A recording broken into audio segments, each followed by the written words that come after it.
Ito na po yung update sa makina nyo. Yan, nabiyak na natin. Buti na lang sir, in-overhaul natin to. Ito yung karaniwang issue ng Raider. Kahit all stock, sumasabog ang makina sir. Dahil dito, sa balancer. Huwag ang cellphone. Ayan sir, nakita mo tong dalawang dalawang rubber. Wasak na siya sir. Kaya mag-focus. Ayan sir, wasak na. Biyak na sa gitna. Bali ang umahawak na lang sir, yung dalawang spring. Pag naputol yung spring sir, mawawala na sa timing. Itong balancer mo, uuntog dito sa connecting rod. Pag untog sa connecting rod sir, wasak to. Ito. Sabog ang makina mo sir, bali ang connecting rod, wasak ang block.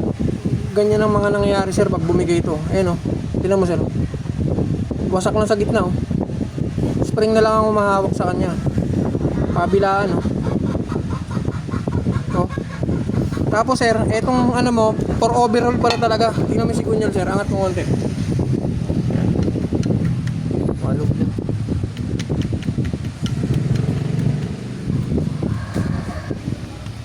Ayan o.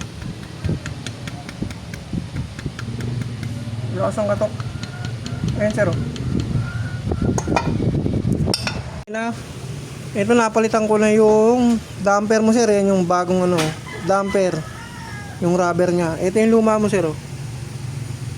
Ayan oh, wasak. Ito pa isa. Ayan, crack.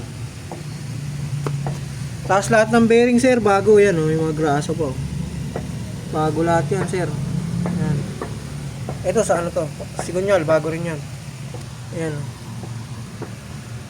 Walang bearing na naiwan sir, lahat bago. Ito yung mga pinagpalitan sir.